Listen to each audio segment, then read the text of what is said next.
Oi, o meu nome é Maria e eu sou a secretária deste canal. Se você chegou até aqui, é porque temos algo em comum, o que te faz tão especial para nós. O nosso objetivo é facilitar a palavra de Deus, descomplicando a Bíblia através do professor Augusto Valério. Apresentaremos de forma gratuita cursos como a Bíblia livro a livro de Gênesis a Apocalipse, um curso básico de teologia e também um quadro com dúvidas e respostas bíblicas. Nos ajude a prosseguir com a obra de Deus, e o nosso Pix é 21999680160. O vídeo já vai começar, mas antes não deixe de se inscrever para não perder nada e acompanhar todas as novidades no ensino da Palavra de Deus, além do seu like e tocar o sininho. Oi, gente, tudo bem? Aqui é Augusto Valério, professor de Teologia Bíblica. Eu e a minha equipe preparamos mais uma disciplina ou módulo ou matéria do curso de Teologia. Apresentamos já 3 para vocês, né? Que foi Teologia, Doutrina de Deus. De item número 2, Cristologia, a Doutrina de Cristo. E Paracletologia, que foi a doutrina do Espírito Santo. Algumas pessoas perguntam se existe a necessidade de que elas sejam estudadas numa sequência. Não há essa necessidade. É mais para controle de vocês mesmos, né? Então, hoje nós vamos para o quarto módulo, ou quarta disciplina, chamada de Bibliologia, que é a doutrina da Bíblia. E nós apresentaremos 8 tópicos, que é o tópico 1, termo e origem da bibliologia. Tópico 2, a Bíblia como livro. Tópico 3, material gráfico empregado na Bíblia originalmente. Tópico 4, o autor da Bíblia. Tópico 5, nomes canônicos da Bíblia. Tópico 6, tema central da Bíblia. Tópico 7, a estrutura e classificação dos livros da Bíblia. E tópico 8, o cânon da Bíblia. Lembrando que nesse canal nós temos outras opções também, como dúvidas e respostas, né, que têm sido postadas por vocês, alunos, leitores, enfim, e têm sido apresentadas aqui. Então vamos agora nessa disciplina, né, Bibliologia, a doutrina da Bíblia. Bibliologia é a doutrina que estuda a Bíblia sob seus aspectos e observações gerais, sua leitura, seu estudo, sua estrutura, sua divisão em livros, capítulos e versículos, sua classificação, suas particularidades, seu tema central, sua tradução, sua preservação, sua história, sua cronologia, sua formação, sua autoridade como livro divino, sua autenticidade como palavra de Deus que não falha, sua integridade e sua veracidade. A verdadeira teologia é extraída da Bíblia. Por ser uma matéria de grande dimensão, a bibliologia não pode ser comentada em todos os seus aspectos em pouco espaço. Entretanto, vamos aprender um pouco sobre o livro de ouro da teologia cristã. Vejamos. Tópico 1. Termo e origem da bibliologia. O termo bibliologia vem da palavra grega biblos, que os gregos davam a uma folha de papiro preparada para a escrita. Um rolo de papiro de tamanho pequeno era chamado de biblion. Vários destes rolos juntos eram chamados de Bíblia. E desta palavra Bíblia surgiram os derivados bibliologia, bibliografia, biblioteca, bibliófilo. O vocábulo Bíblia foi empregado pela primeira vez por volta do ano 400 depois de Cristo, por João Crisóstomo, patriarca de Constantinopla e conhecido pregador de sua época, chamado de Boca de Ouro.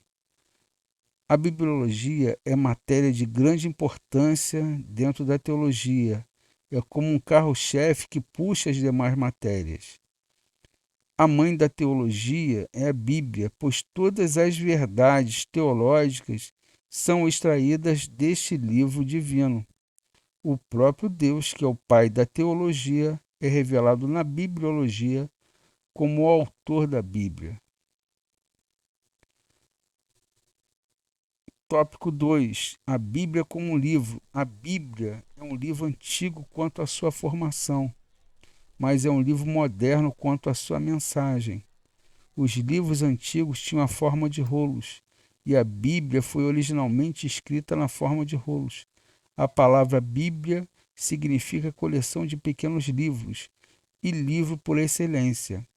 A Bíblia é o livro mais lido, mais traduzido, mais editado, mais pesquisado, mais conhecido, mais valioso, mais ensinado, mais proclamado, mais exaltado e mais amado do mundo. A Bíblia é um livro tão forte e poderoso que foi citada tanto por Jesus como também pelo próprio diabo em Mateus 4. A Bíblia é o mapa do viajante, o cajado do peregrino, a bússola do navegante, a espada do soldado e o guia do cristão. Por meio dela, o paraíso é restaurado, os céus são abertos e as portas do inferno são cerradas. Cristo é o seu assunto, nosso bem é o seu propósito e a glória de Deus o seu fim. Lâmpada para os meus pés é a tua palavra e luz para o meu caminho. Tópico 3. Material gráfico empregado na Bíblia originalmente. A princípio, o material gráfico empregado na Bíblia foi o papiro. O papiro era uma planta aquática que crescia junto aos rios, lagos e banhados no Oriente, cuja entrecasca servia para escrever. As tiras extraídas do papiro eram colocadas umas às outras, até formarem um rolo de qualquer extensão. O papiro é conhecido em algumas versões da Bíblia como juncos. É da palavra papiro que se deriva a palavra papel, inventado pelos chineses no segundo século. O uso do papiro, porém, como material gráfico, existe desde o ano 3000 a.C. Com o passar do tempo, surgiu um material gráfico melhor que o papiro, conhecido como pergaminho, feito de peles de animais curtida e polida. Seu uso vem desde os primórdios da era cristã. O pergaminho é mencionado na Bíblia, em 2 Timóteo 4,13, e antigamente cada livro da Bíblia era um rolo de pergaminho ou um rolo de papiro. O próprio Jesus leu na sinagoga de Nazaré o que era provavelmente um rolo de pergaminho do profeta Isaías. E ainda hoje, devido aos ritos tradicionais, os rolos sagrados das escrituras hebraicas continuam sendo lidos e usados nas sinagogas judaicas. Tópico 4. O autor da Bíblia. Deus é o próprio autor da Bíblia. O intérprete é o Espírito Santo. E o tema central e coração da Bíblia é o Senhor Jesus Cristo. Tudo que o homem quer saber e precisa saber espiritualmente de Deus usa sua redenção, conduta cristã e felicidade eterna. Tudo está revelado na Bíblia. Deus não tem outra revelação escrita além da Bíblia. Tudo que Deus tem para o homem está na Bíblia. Jesus é a palavra viva que está no céu dos céus, enquanto que a Bíblia é a palavra viva que está na terra. A expressão "assim diz o Senhor" aparece cerca de 3.000 vezes nas Escrituras Sagradas, autenticando a Bíblia como a inconfundível, infalível e inspirada palavra de Deus.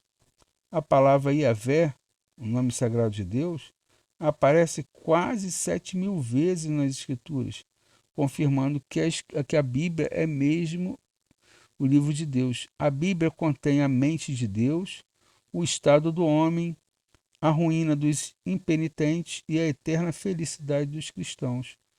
Suas doutrinas são santas, seus preceitos são justos, suas histórias verdadeiras e suas decisões imutáveis. Leia a Bíblia para ser sábio, creia nela para estar seguro e pratique-a para ser santo. Ela contém luz para dirigi-lo, alimento para sustentá-lo, consolo para animá-lo e armadura para defendê-lo. Tópico 5. Nomes canônicos da Bíblia. A Bíblia, a inspirada palavra de Deus, dá a si mesma diversos nomes. Seus nomes inspirados encontrados em suas páginas sagradas são os seguintes: Escrituras, Sagradas Escrituras, Livro do Senhor, a Palavra de Deus, os Oráculos de Deus e o Livro da Lei. Além desses nomes canônicos, a Palavra de Deus também é pão que alimenta, lâmpada que ilumina, luz que dissipa as trevas, escudo que protege, vara que corrige, martelo que esmiuça a pedra, fogo que queima o pecado, semente que produz, água que limpa, espada que combate o mal, espelho que revela nossa verdadeira imagem, candeia que brilha em lugar escuro e mel que traz doçura para a nossa alma. Tópico 6. O tema central da Bíblia. Cristo é o centro e coração da Bíblia. O Antigo Testamento descreve uma nação. O Novo Testamento descreve um homem. O Antigo Testamento descreve Deus nutrindo a nação de Israel, para que o Novo Testamento escrevesse e desse ao mundo o homem que mudou a história da humanidade. Cristo é o centro e âmago da Bíblia, centro e âmago da história, centro e âmago de nossa vida. Em cada livro da Bíblia, do Gênesis ao Apocalipse, Cristo está presente direta e indiretamente, através de suas aparições em nomes diferentes. O Antigo Testamento prepara o cenário do aparecimento de Cristo, enquanto que o Novo Testamento descreve como foi esse aparecimento. Todo o Antigo Testamento fala de sua preparação. Os evangelhos falam de sua manifestação. O livro de Atos dos Apóstolos falam de sua propagação. As epístolas falam da explanação de sua mensagem, enquanto o Apocalipse fala da sua consumação de sua obra. O Antigo Testamento é o relacionamento de Deus com a nação de Israel. O Novo Testamento, o relacionamento de Cristo com sua igreja. O Antigo Testamento aponta a promessa, o Novo Testamento, o cumprimento dessa promessa. Item 7. A estrutura e classificação dos livros da Bíblia. A Bíblia divide-se em duas partes principais, Antigo e Novo Testamento. O Antigo Testamento foi escrito antes do nascimento de Cristo e o Novo Testamento depois da morte de Cristo. Especificamente, a Bíblia começou a ser escrita após a saída do povo, do Egito. E naquele período, no deserto, o próprio Deus começa a mostrar para Moisés toda a narrativa, exatamente, principalmente, das questões dos acontecimentos anteriores mesmo a Moisés. Então, somente Deus poderia relatar tudo isso para Moisés. Então, ela começa a ser escrita em 1440 a.C. E nós temos aqui a Bíblia, ela tem ao todo seus 66 livros. E eles podem ser classificados por assuntos na seguinte ordem: lei, história, poesia, profecia, evangelhos, história da igreja primitiva e Apocalipse. O Antigo Testamento ele é subdividido da seguinte forma: a lei, que são os 5 primeiros livros da Bíblia, conhecidos também como Pentateuco, e chamados pelos judeus de Torá, e conhecidos pela maioria dos judeus e cristãos como sendo de autoria do grande legislador hebreu Moisés, no qual escreveu Gênesis, Êxodo, Levítico, Números e Deuteronômio. Item 2. História. Ao todo são 12 livros históricos, começando por Josué, Juízes, Ruth, 1 Samuel, 2 Samuel, 1 Reis, 2 Reis, 1 Crônicas, 2 Crônicas, Esdras, Neemias e Esther. Se pronuncia primeiro e não primeira, porque são livros. Estamos no Antigo Testamento, e no Antigo Testamento são livros. No feminino são pronunciados apenas no Novo Testamento as cartas. E agora no item 3, poesia ou livros de sabedoria e livros de sabedoria. Ao todo são 5. Jó, Salmos, Provérbios, Eclesiastes e Cantares de Salomão ou Cântico dos Cânticos.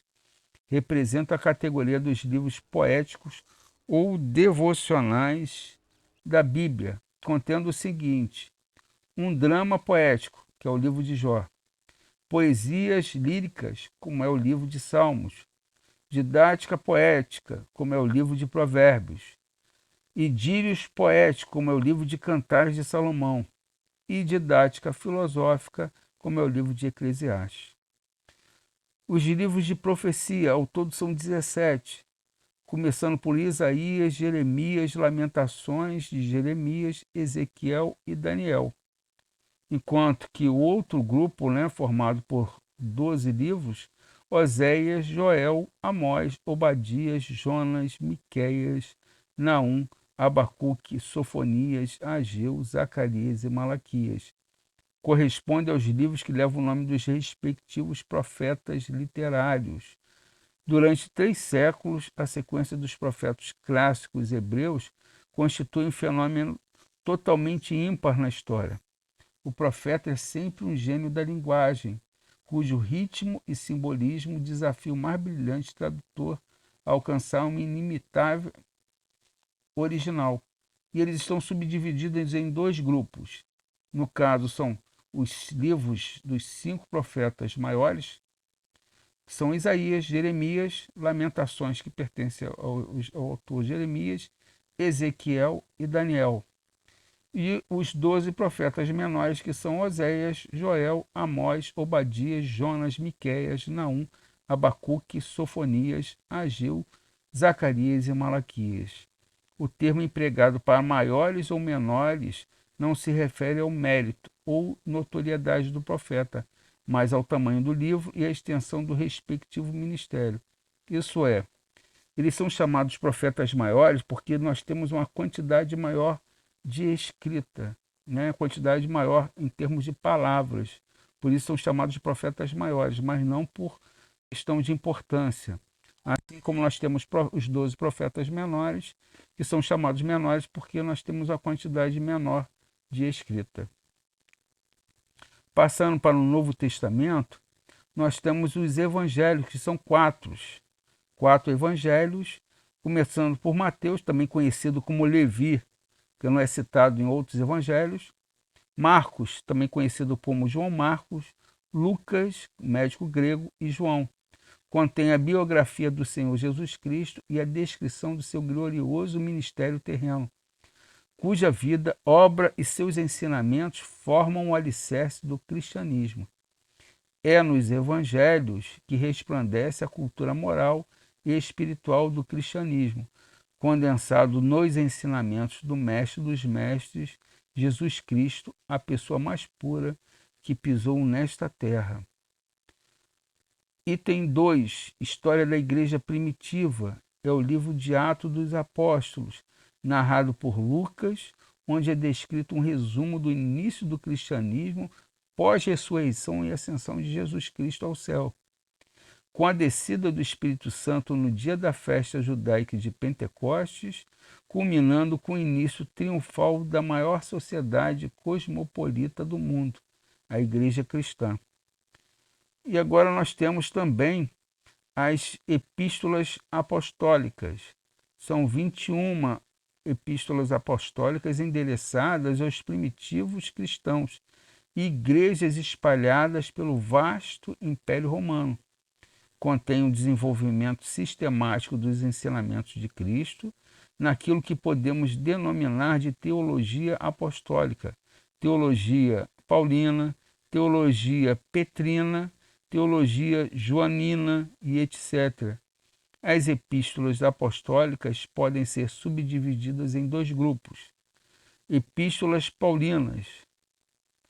São ao todo 13, Romanos, 1 Coríntios, 2 Coríntios, Gálatas, Efésios, Filipenses, Colossenses, 1 Tessalonicenses, 2 Tessalonicenses, 1 Timóteo, 2 Timóteo, Tito e Filemão. Elas foram escritas por Paulo, ou também o antigo Saulo de Tarso, que veio a tornar-se no maior teólogo do cristianismo e o grande mentor intelectual da fé cristã por todo o mundo. As epístolas gerais, ao todo, são 8. Hebreus, Tiago, 1 Pedro, 2 Pedro, 1 João, 2 João, 3 João e Judas, escritas por Tiago, Pedro, João e Judas, à exceção da epístola aos Hebreus, cujo autor, até o momento, ele é desconhecido. E, por fim, Profecia, o livro do Apocalipse, que é o último livro da Bíblia, onde, numa linguagem excessivamente figurativa, enigmática e simbólica, João recebe na ilha de Patmos, no mar Egeu, a grande revelação do fim do mundo, descrevendo em vivas cores a vinda pessoal de Cristo à Terra para estabelecer o seu governo universal e proferir a grande sentença do famoso juízo final, havendo em seguida uma fusão do reino eterno com o reino celestial e eterno. E aí nós vamos chegando agora aqui ao 8º tópico, que é o cânon da Bíblia. Cânon ou escrituras canônicas é a coleção completa dos livros divinamente inspirados por Deus que constitui a Bíblia. Cânon é uma palavra grega que significa vara reta de medir, assim como uma régua serve de regra para medir, no sentido religioso tem significado de regra escrita de fé e prática, isso é, ela tem que estar num padrão para que seja aceita, né, como uma escritura inspirada por Deus. E realmente para nós, povo de Deus, a Bíblia é nossa regra de fé e prática que serve para medir a nossa conduta cristã. O termo cânon foi empregado primeiramente por Orígenes, professor da Escola Teológica de Alexandria, em torno de 185 a 250 d.C., para diferenciar os livros canônicos dos livros apócrifos. Os livros apócrifos são aqueles livros que não se encontraram, não se deu a veracidade dos fatos. Então, por algum motivo, esses livros não puderam ser inclusos nas escrituras sagradas. O cânon do Antigo Testamento. O cânon do Antigo Testamento, como temos hoje, ficou completo desde o tempo de Esdras, em 445 a.C. A divisão dos livros no cânon hebraico é diferente da nossa. Jesus citou a divisão do cânon hebraico em Lucas 24 como lei de Moisés, profetas e salmos. O cânon hebraico ele consiste de 24 livros e não 39 livros como em nossa Bíblia.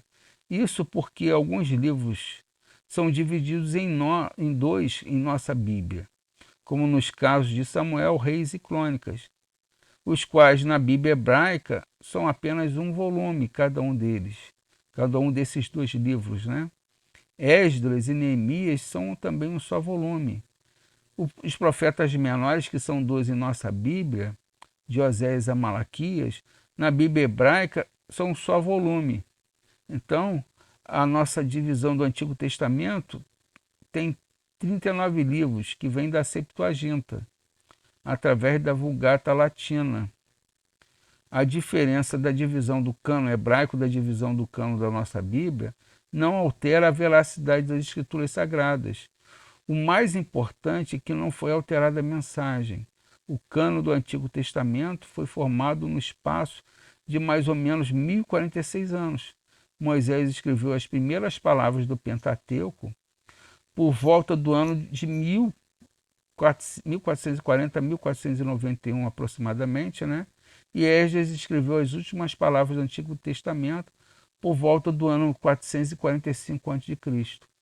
O último escritor do Antigo Testamento foi Malaquias, porém Esdras, na qualidade de sacerdote e escriba, foi encarregado de completar e organizar o cânon sagrado.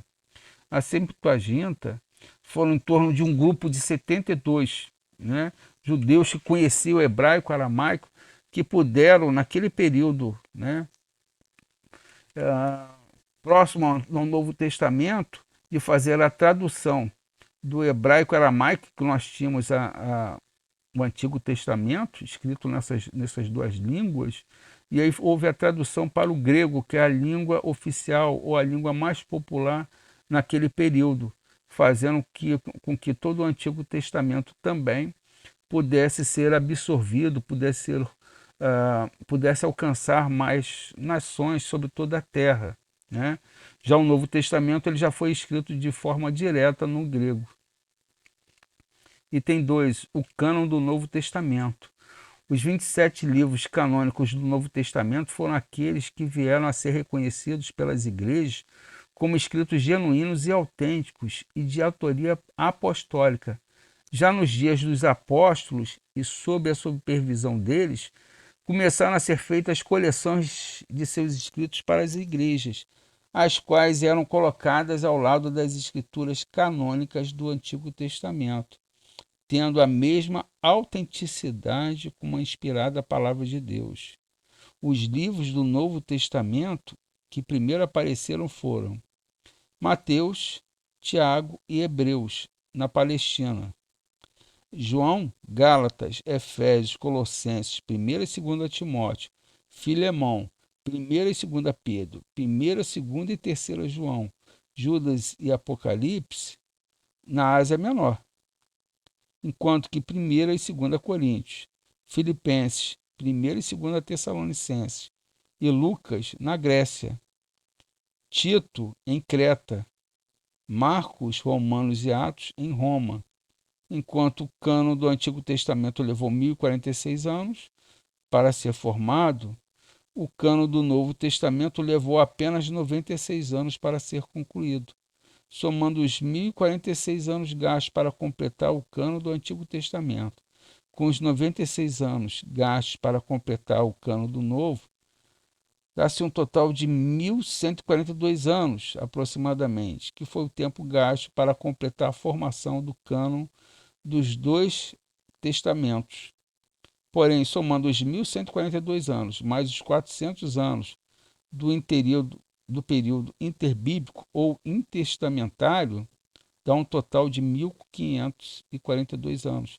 Por isso que muitos teólogos, de forma geral, utilizam o período de escrita bíblica em torno de 1500 anos no seu total, quando iniciou-se a escrita, né, até o final dela. Então nós temos em torno de 1400 a.C. com 100 depois de Cristo, fazendo um total aproximado de 1500 anos. Portanto, os 66 livros canônicos de nossas Bíblias foram escritos por cerca de 40 homens inspirados por Deus, dos mais variados tipos de funções e profissões. Alguns eram príncipes, outros legisladores, outros estadistas, profetas, chefes de Estado, generais, reis, poetas, sacerdotes, pecuaristas, funcionários públicos, médicos, eruditos, teólogos e etc., em um período de cerca de 16 séculos.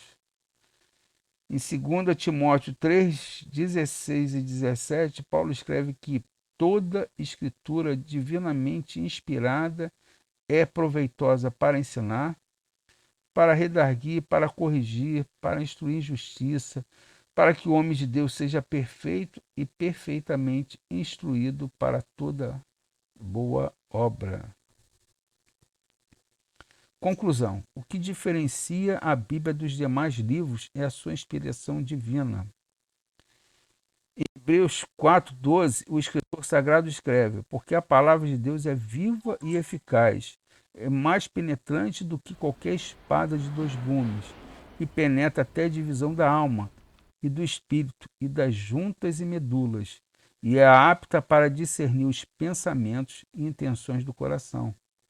Que as escrituras são de origem divina é assunto resolvido. Quem tem o Espírito Santo deposita toda a confiança na Bíblia como a palavra de Deus, sem exigir provas e argumentos. Concordo assim com as palavras de Napoleão Bonaparte, grande imperador francês, quando disse: a Bíblia não é um simples livro, senão uma criatura vivente dotada de uma força que vence a todos quando se lhe opõe. Também eu e minha equipe queríamos sugerir a todos que adquirissem Bíblias com vocabulário mais atual. Algumas pessoas confundem dizendo que as Bíblias com a tradução mais antiga, elas dizem respeito ao idioma, à escrita original. Nós acabamos aqui de apresentar para vocês que o idioma original foram os quais? Hebraico e aramaico para o Antigo Testamento, o grego para o Novo Testamento. E mesmo assim, o hebraico, o Antigo Testamento, foi traduzido depois, através do movimento chamado Septuaginta, para tradução exatamente para o grego, né? E o que nós temos? Nós temos, aqui são traduções. Então, os originais estão lá, na língua grega, no hebraico e no aramaico. O que nós temos são traduções. E a língua portuguesa, ela vai, com o passar dos anos, o vocabulário vai sendo substituído. Por isso que se você pegar um jornal de 50 anos atrás, nós vamos observar que alguns termos não são mais usados.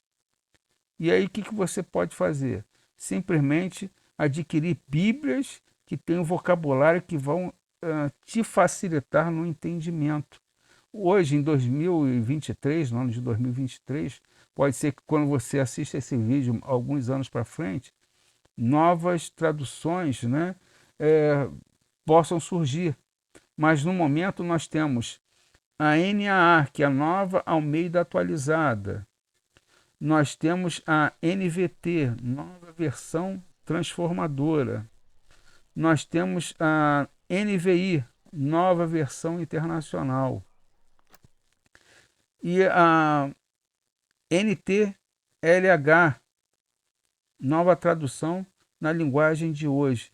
Então, essas quatro, elas apresentam as escrituras sagradas, né, num formato mais acessível, com mais facilidade na compreensão, e aí não dificultando tanto o entendimento.